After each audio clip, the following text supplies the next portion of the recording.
but I want to take a look at Notker Balbulus. Notker the Stammerer. Evidently, he had a speech impediment, and that got affixed to his name forever. He was a monk in Switzerland at a famous monastery called St. Gall, and he was actually very well known as a teacher. And within that, he wrote a lot. He wrote a lot of poems. He wrote a lot of songs for the monks, for the church, and developed quite a following. And even with the evident speech impediment implied by his name, he was known to be a quite compelling preacher. So, it's nice to rise above your limitations. And here we have an example of a hymn. A hymn is a song of praise, so that automatically tells you a little something about what this is supposed to be. And this is a hymn to holy women, which tells us a little bit more. Curious that Notker, it's a man living in a monastery with other men, is writing a hymn to holy women. So automatically, that's, odd. Little, oh, okay, great, good for him. But that just jumps out at me. So whenever approaching anything, you look for the first thing that sort of, takes you by surprise. And that is it for me. It's a good title that way. And what follows is the hymn.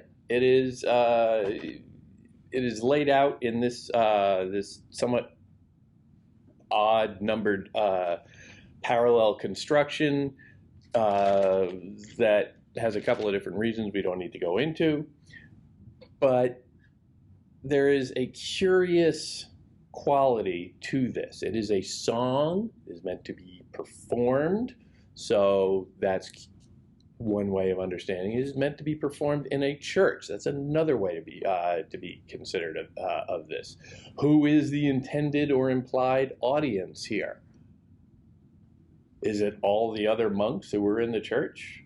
Is it the community at large beyond the church? Is it all humanity? Is he looking at the performance of it as the primary venue for expression? Or is he saying, yeah, okay, let it be performed, but this is going to be read too. This is going to be performed outside the walls of my tiny little world here. Who is he writing this for? These are all questions that should be sort of percolating in the back of your head when you come up with something like this.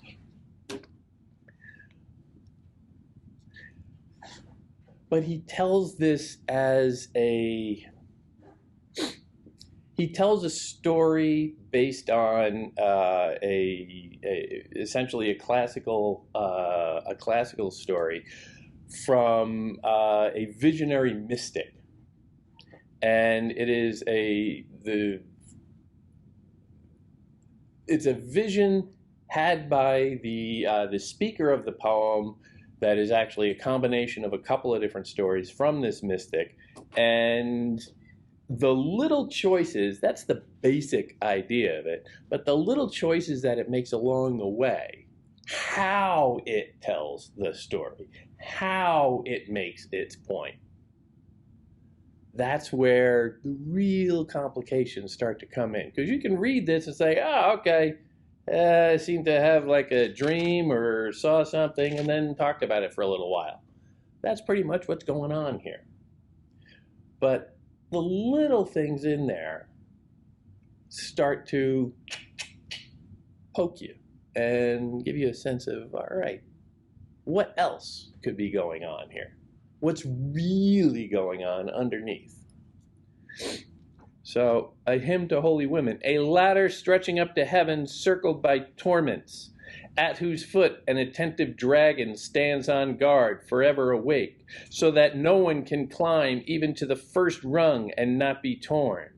The ascent of the ladder barred by an Ethiop, brandishing a drawn sword, threatening death, while over the topmost rung leans a young man, radiant, a golden bough in his hand. This is the ladder of love of Christ. This is the ladder, the love of Christ, made so free for women that, treading down the dragon and striding past the Ethiop's sword, by way of torments of every kind, they reach heaven's summit and take the golden laurel from the hand of the strength-giving king. What good did it do you, impious servant, once to have deceived a woman, since a virgin brought forth God incarnate, only begotten of the Father? He who took your spoils away and pierces your jaw with a hook to make of it an open gate for Eve's race, whom you long to hold. So now you can see girls defeating you, envious one, and married women now bearing sons who please God. Now you groan at the loyalty of widows to their dead husbands. You who once seduced a girl to disloyalty towards her creator. Now you can see women made captains in the war that is waged against you. Women who spur on their sons bravely to conquer all your tortures. Even courtesans, your vessels are purified by God, transmuted into the burnished temple for him alone.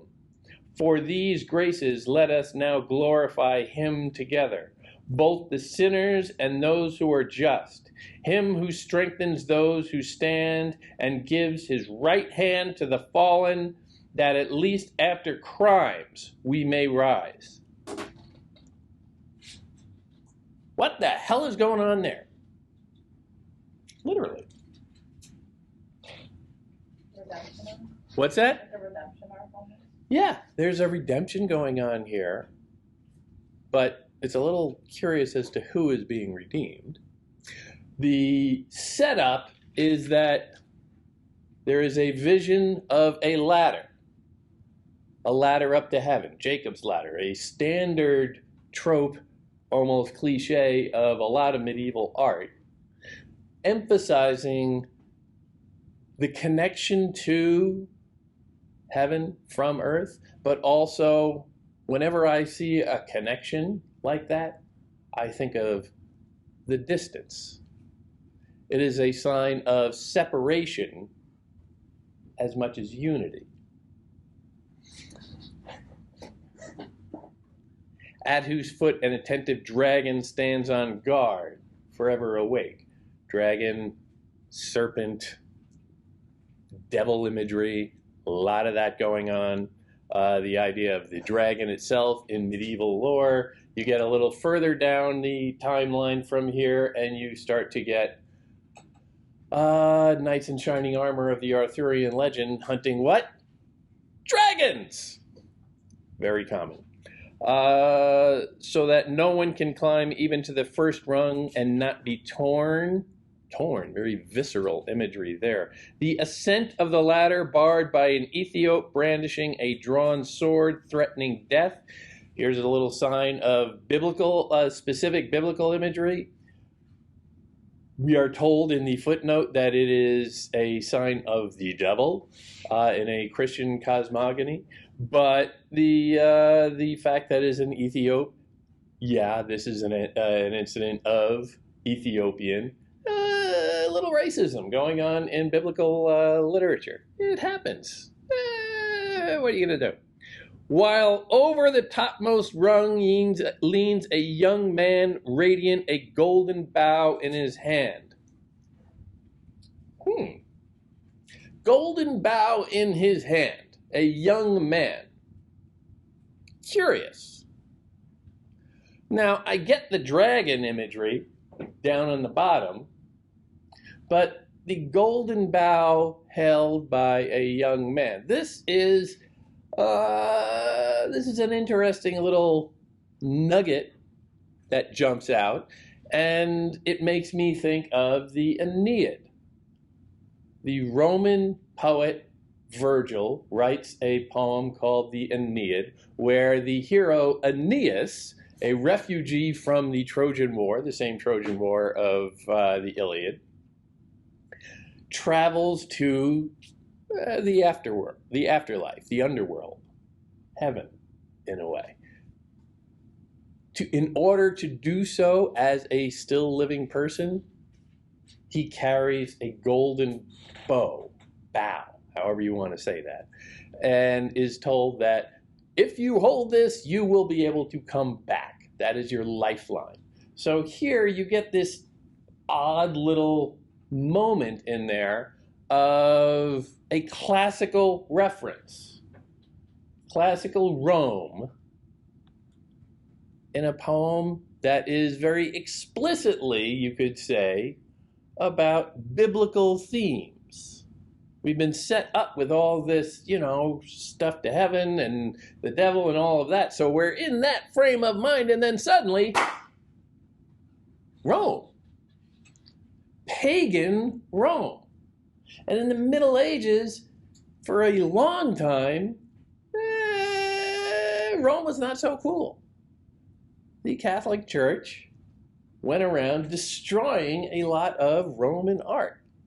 Not necessarily the church, but it was considered, idolatry or perhaps paganism to have this stuff around, so a lot of it got destroyed. And so those two poles of the pagan past and the Christian present were always put in a kind of opposition. So it is odd to see that pagan reference in here, within that image, the Christian and the pagan. And even the way it is lined up in these parallel stanzas, you get the image of Satan,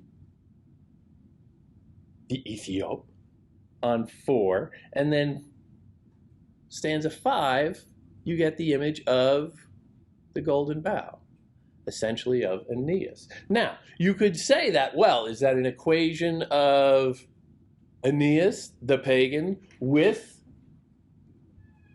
the devil? Maybe.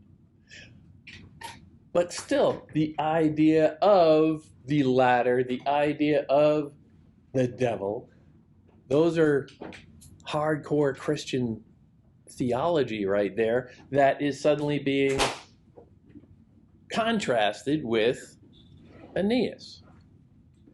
Curious.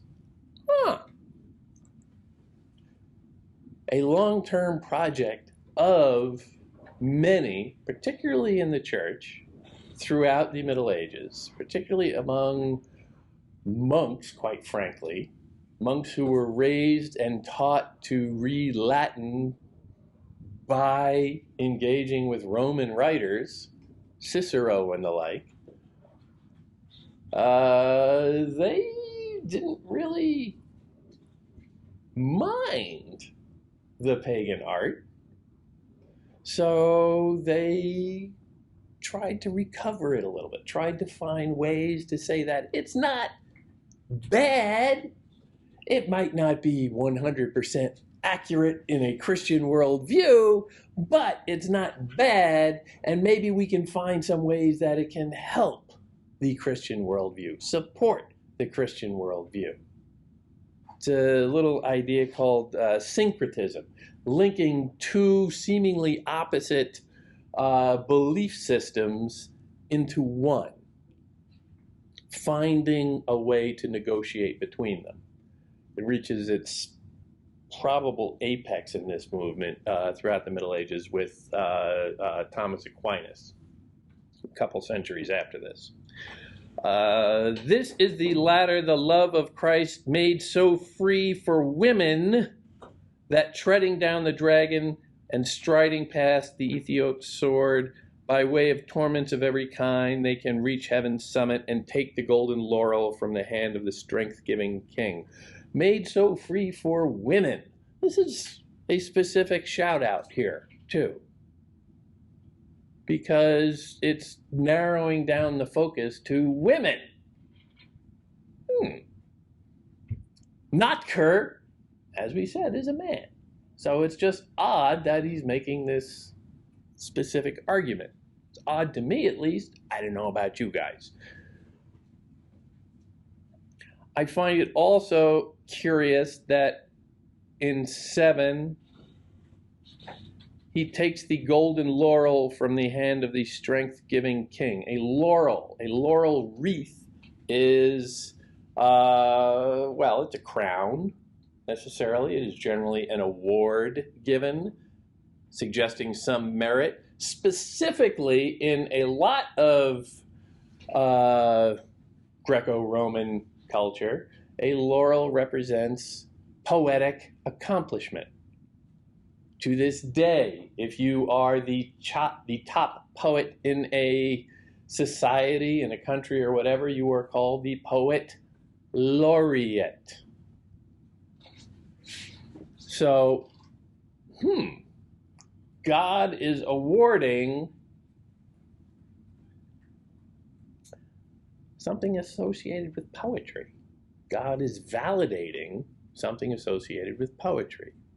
You can win this prize through poetry, through art. Curious.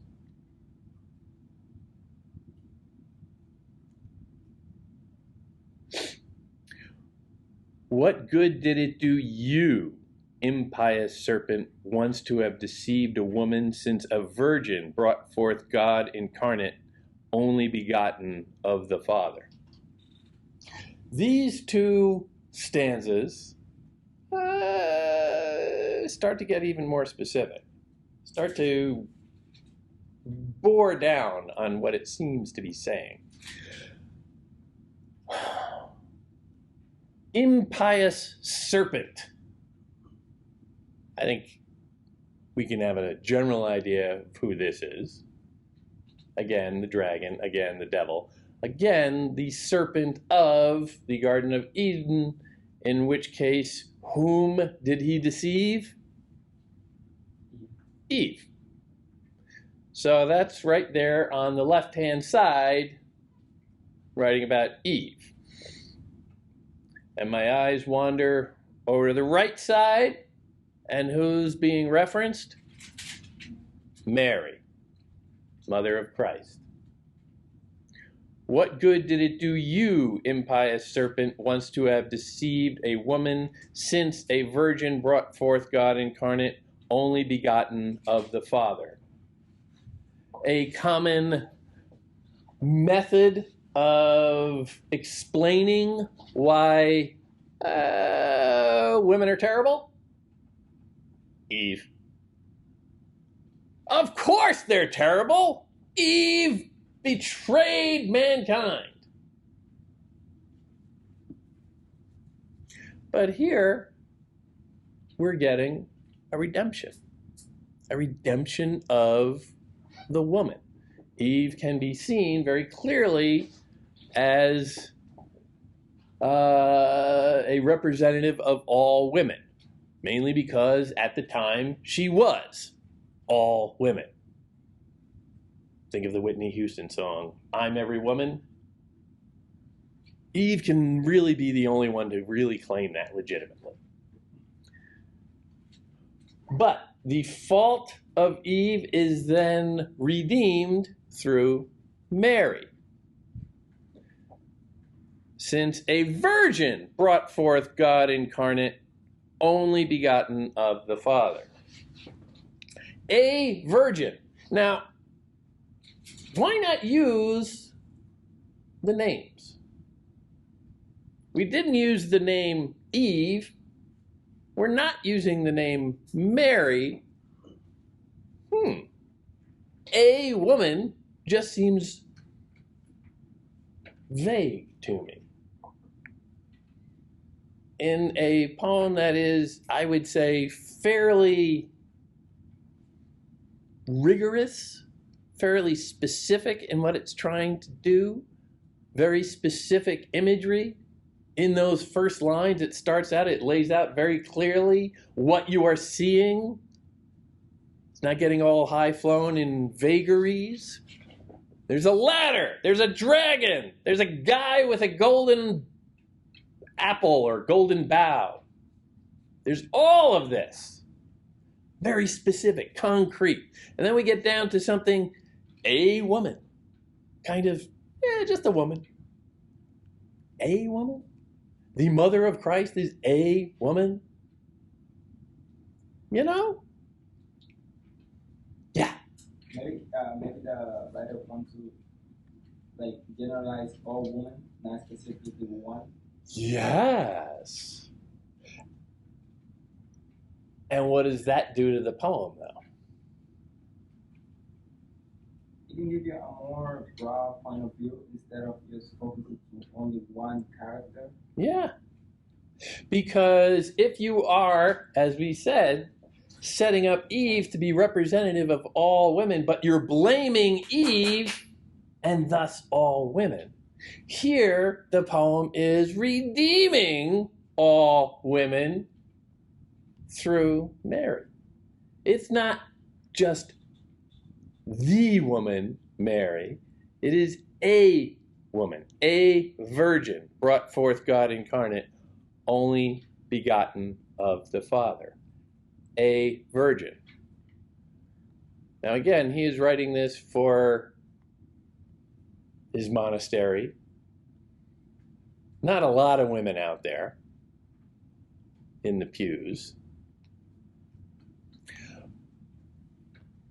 But this song could be played at any church, heard by the occasional woman. Maybe nuns, who would also then qualify as virgins. Maybe just women in general. But yeah, by being vague, by being a little bit inspecific, the poem is inviting us in to say, oh, well, that could be anybody. And if it's anybody, it could be somebody very specific to me, or even me.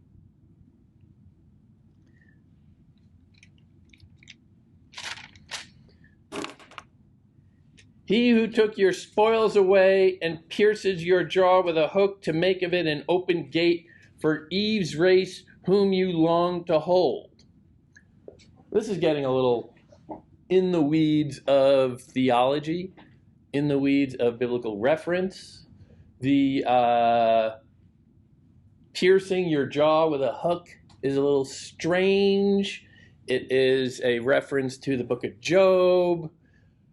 Basically, this is one of God's answers to Job. Job is challenging him, and God responds saying, basically, I can do anything. Who are you to question me? And one of the things he can do is pierce Leviathan, a giant monster, generally interpreted as a whale, through the jaw with a hook. Here, the poetic speaker is talking about God, referencing being able to do that to the devil. Your jaw with a hook. And he's addressing the serpent, the Satan figure, the devil. To make of it an open gate for Eve's race, whom you long to hold. The open gate is a reference to the Christ's harrowing of hell, the story of Christ after the resurrection. He goes down into hell and rescues out all of the pious souls who had the misfortune of being born before Christ, so they couldn't be Christians. And you got to square that circle of, well, they're really good people. They couldn't be Christians because Christianity didn't exist yet. So the Bible sort of backdoors them in.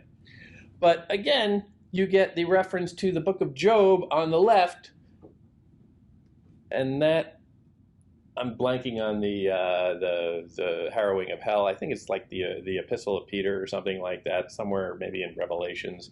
Totally blanking on this. But again, that's a very clear Old Testament, New Testament bifurcation. And I will point out again, whenever you see two things that are separate but put in the same frame, you start to reflect on the connection between the two and the distance between the two, just like the ladder between heaven and earth. Look as well in this, always look for, what is curious. Always look for patterns, curiosities, oddities. Look how many times you see the word you. Now, the first time in this poem, I think it pops up, is in stanza 8. What good did it do you, impious serpent? So there, that link between the pronoun and its referent is made explicit. Impious serpent. Okay, that's good. I've got that in my head as I'm going through the rest of the poem. But then you get all these yous, all these pronouns, where it's not made so specific. He who took your spoils away and pierces your jaw with a hook to make of it an open gate for Eve's grace, whom you long to hold. So now you can see girls defeating you, envious one, and married women now hearing sons who please God. Now you groan at the loyalty of you. One after the other after the other. And I don't know about you, no pun intended, I'm dumb. I can't remember stuff. So when I'm going through this, I go, you, who's, and I got to flip back and I go counting through. It's like, oh, impious serpent. That's the you, right? The poem is relying on me to remember that. And it's doing so foolishly because I won't remember it. But is that an intention? Yeah. That you said earlier about women getting attention. Yeah. On 15, it says, you who once seduced a girl to disloyalty towards her creator.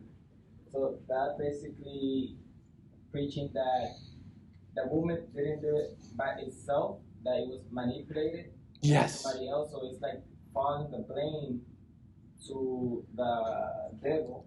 Right? So maybe at that time period, woman was seen as something bad. Well, yeah. So it's women are the vessel of sin. I believe they use the word vessel in here. I could be wrong. But yeah, this whole middle passage is very accusatory. It is singling out the serpent. You. It is very aggressive in that way. It is addressing it. It's a kind of apostrophe, addressing a concept as a personified object here. But it is boring in on that, almost getting carried away, almost getting very aggressive, almost getting irrational in this. But that you keeps coming up, and it has been a while since we've been reconnected to impious serpent. And so all I hear is you. And when somebody is standing, let's say, up on a pulpit, well, this would be sung probably, but you're watching them and they keep saying, you. I start to wonder if it's me. What does that do in terms of the audience? What? Yeah, at the church, when the preacher is speaking in front of everyone, he always say you, and people identify with why he's speaking. They say, sure. You were the video, right? And kids are in the audience, they're like, oh mom, they're talking about me. Yeah. Me? Yeah. So he is singling out everybody. He is not dealing with the impious serpent exclusively here. everybody has a share in this. I think it's the entire setting is kind of like symbolic, like to use it as a weight on the guilt. Yeah. So like people who actually listen feel the guilt. And that's Yeah. how, I did this, I really did this, and I was, behaving on the devil side. Yeah. The you implicates everybody within the audience and equates them with the impious serpent, with the devil figure. But now put this back in its original context of being the monastery of St. Gall at a church service when everybody listening is monks. They're all men. They're all monks. Presumably very holy people, but I've got a share of this. Interesting.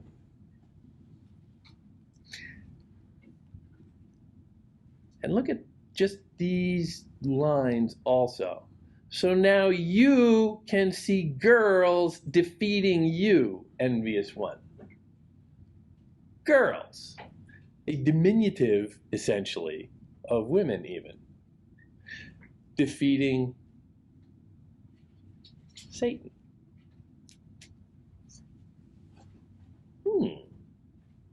And married women now bearing sons who please God. So young girls and grown women are suddenly soldiers in this war against Satan. Now you groan at the loyalty of widows to their dead husbands, you who once seduced a girl to disloyalty toward her creator. Yeah, the girl here, disloyalty to her creator, we're again talking essentially about Eve. And I don't know about you, but I find it curious that she is called a girl here.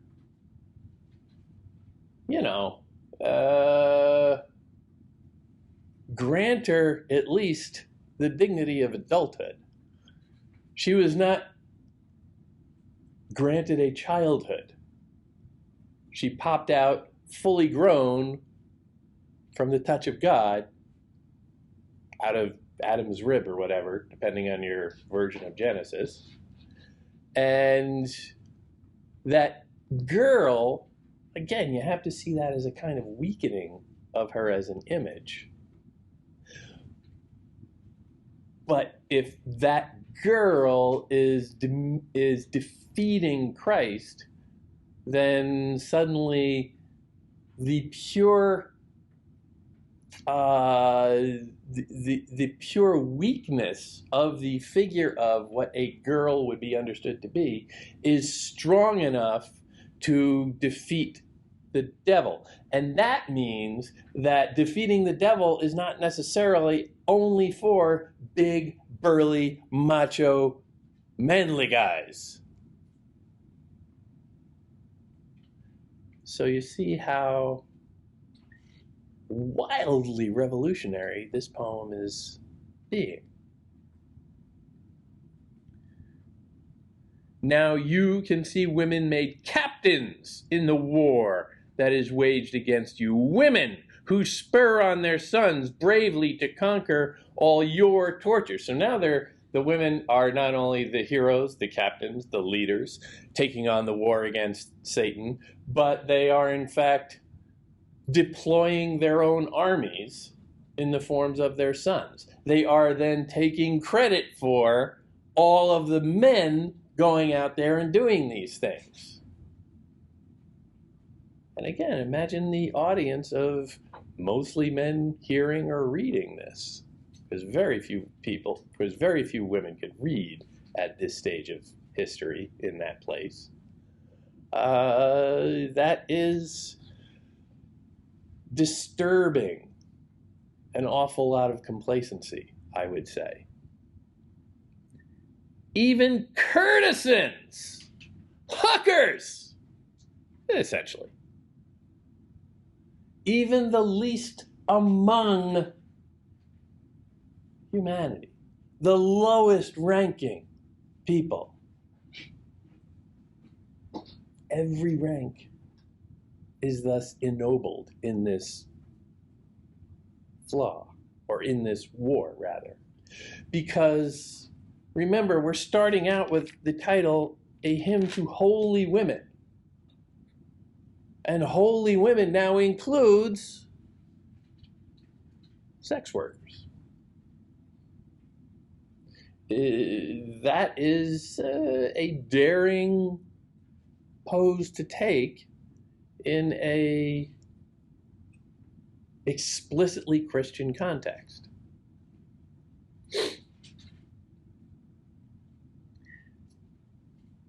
Transmuted into a burnished temple for him alone. For him alone.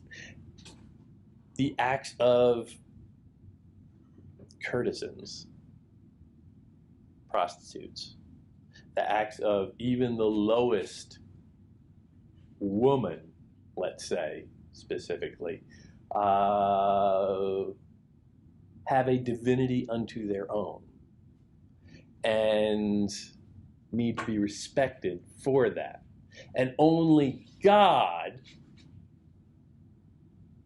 can really judge them, because it is a temple for him alone. Their actions, their beliefs, their spiritual lives in every sense are only focused on God. How can anybody judge that? For these graces let us now glorify him together, both the sinners and those who are just, him who strengthens those who stand and gives the right hand to the fallen, that at least after crimes we may rise. We may rise, the redemption, the ennobling of humanity itself. The ennobling specifically of women, you could say. But what word is missing from all of the, from those last two stanzas that is so prominent in the rest of the poem? You. There is no singling out anyone anymore. There is no white hot glare of the spotlight on any one individual. Now, the pronoun is us. Let us now glorify him together. So everything is united, including the male and the female. And just think about the binaries that we've been sort of knitting together throughout. The Old Testament and the New, the classical world and the biblical. Male and female. Now, together, we are all focused on God, and thus equal before him. It's not women are praising God, oh, good for them. Or we dudes are praising God, good for us. It is now universalized to everybody. Question? It's like, since we already take care of this, that it was like woman is bad, now as we demonstrate that they are good, actually, now we can be together. We can be treated as equal. Yeah. By redeeming the women, you invite them back in from the cold of the stain of Eve. Eve and the inheritance of Eve has been redeemed through the figure of Mary, and women are ennobled because of that. There is a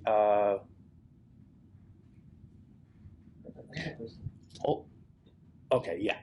Then you said earlier that Rome in medieval was not good for religion.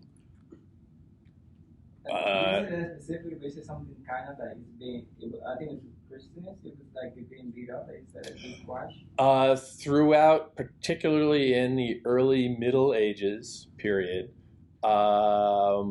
following the the gift of Constantine,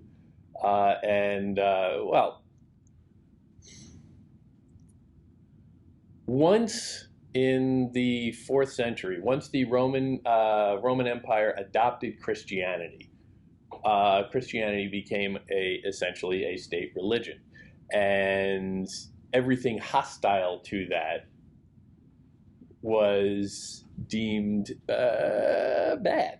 And so they would go around and try and purge the pagan influences within Christianity. This was a